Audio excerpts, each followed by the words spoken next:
अस्सलाम वालेकुम।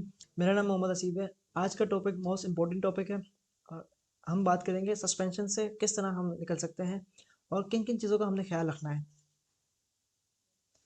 एचसी की पॉलिसीज़, अगर हम एचसी की पॉलिसीज़ की बात की जाए तो एचसी की पॉलिसीज़ काफ़ी स्ट्रिक्ट है। अगर आपका अकाउंट सस्पेंड होता है तो आप एचसी किसी भी पॉलिसी वायलेशन के ऊपर सस्पेंड करता है तो आपका अकाउंट रजिस्ट्रेट नहीं हो सकता। तो हमें लाजमी है कि हम इन चीज़ों का ख्याल रखें। सबसे पहले मेन चीज़, जब हम लिस्टिंग क्रिएट कर रहे होते हैं और जब हम लोग इमेजेस यूज़ कर रहे होते हैं, हमें इमेजेस में कभी भी कॉपी पेस्ट करके नहीं लगानी डायरेक्ट। अब लोग क्या करते हैं कि गूगल से पिक्चर्स उठा ली, किसी और वेबसाइट से उठा ली जाकर और डायरेक्ट एज इट इज़ लगा दी। हमें ये नहीं करना। हमें उस लिस्टिंग इमेजेस को प्रॉपर तरीके से एनहेंस करना है और जितनी चेंजेस कर सकते हैं अपने जो ग्राफिक डिज़ाइनर है हमारा, या तो फिर जो आपको अगर खुद आता है आप खुद कर सकते हैं, तो जितना हो सके लिस्टिंग इमेजेस के अंदर काफ़ी सारी चेंजेस करनी लाजमी है। देन जब आप कीवर्ड के ऊपर आते हैं, लिस्टिंग के कीवर्ड्स के ऊपर आते हैं, टाइटल वगैरह बनाने जाते हैं, तो आपने ट्रेडमार्क कीवर्ड्स यूज़ नहीं करने। ये अगर आप यूज़ करेंगे तो आपकी लिस्टिंग उस वजह से भी सस्पेंड हो सकती है, मे बी पॉसिबल आगे जाकर आपका अकाउंट भी सस्पेंड हो जाए। तो हमें ट्रेडमार्क कीवर्ड यूज़ नहीं करने। और ई रैंक के थ्रू प्रॉपर आप चेक कर सकते हैं। ई रैंक पे वही कीवर्ड्स अवेलेबल होते हैं जो कि ट्रेडमार्क नहीं होते हैं। जो ट्रेडमार्क कीवर्ड्स होते हैं, ई रैंक के ऊपर एक ऑप्शन है, वहाँ पे आप जाके चेक कर सकते हैं लिस्टिंग आपका कीवर्ड्स टूल्स के अंदर। वहाँ से भी आप चेक कर सकते हैं कि कौन सा कीवर्ड ट्रेडमार्क है कि नहीं है। अगर मैं ये ट्रेडमार्क कीवर्ड चेक यूज़ कर भी रहा हूँ तो पहले आप उसको चेक करें कि ये ट्रेडमार्क तो नहीं है, देन फिर उसको यूज़ करें। आपने डिस्क्रिप्शन कॉपी नहीं करनी। कॉपी अगर आप कर रहे हैं उसका सिर्फ और सिर्फ आपने डायमेंशंस और डिटेल्स कॉपी करनी है, बाकी डिस्क्रिप्शन कॉपी नहीं करनी। बाकी अपनी डिस्क्रिप्शन बनानी है कंटेंट राइटर से। और इससे हमें फ़ायदा ही होगा कि ना, जब भी बायर हमारे पास आएगा तो बायर देखेगा कि यार ये लिस्टिंग से, दूसरी लिस्टिंग से इसका कंटेंट डिफरेंट है। इट्स मीन कि वो अपनी प्रोडक्ट बेच रहा है, वो किसी की कॉपी पेस्ट नहीं कर रहा। हम इस चीज़ को सख्ती से मना करते हैं कि किसी भी सेलर की मटेरियल आप कॉपी ना करें।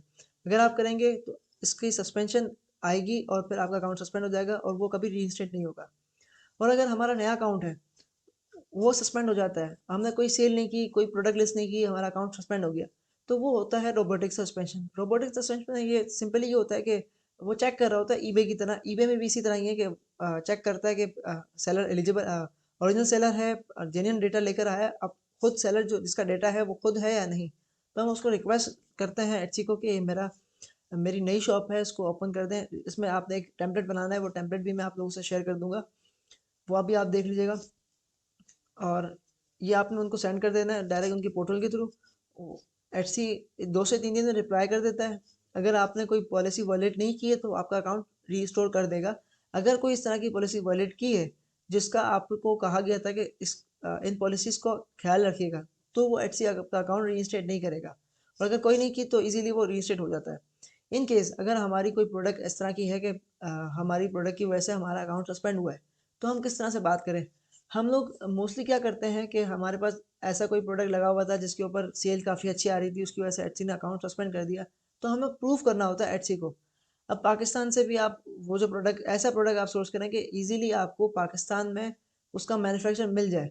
मैन्युफैक्चरर उसका मिल जाता है तो उसकी डिटेल वीडियो उसके साथ, उसके पास जाकर उसकी मैन्युफैक्चरिंग की डिटेल वीडियो बनाकर एटसी को ऐसा प्रूफ दे दें कि ये मेरा प्रोडक्ट हैंडमेड है, इसकी मैं मैन्युफैक्चरिंग खुद कर रहा हूँ, मेरे वेयर हाउस से आ रहा है प्रोडक्ट। या अगर बायर कंप्लेन करता है कि मुझे प्रोडक्ट अमेजोन से रिसीव हुआ है, तो हम लोग उसको टैकल करते हैं ये कहकर कि हमारा स्टॉक अमेजोन वेयर हाउस में पड़ा हुआ है, हम वहाँ से आपको एमसीएफ के थ्रू डिस्पैच कर रहे हैं। अगर नहीं मानता तो हमारा सबसे पहले फर्स्ट प्रायोरिटी, फिर सेकंड प्रायोरिटी हमारी ये होगी कि हम उसको पार्शियल रिफंड कर दें। अगर वो दैन भी नहीं, फिर भी नहीं मानता, तो हम उसे रिफंड कर देते हैं। अगर हम उसे रिफंड करते हैं तो हमारे पास हमने जिन प्लेटफॉर्म से बाय किया है, तो आप वहाँ से भी रिफंड ले सकते हैं। तो उसमें आपका ज़्यादा लॉस नहीं होगा, 30 to 35% लॉस होगा। इसके अलावा ज़्यादा लॉस नहीं होगा। इन चीज़ों का आपने ख्याल रखना है। अब तक के लिए इतना ही। Thank you. अस्सलाम वालेकुम।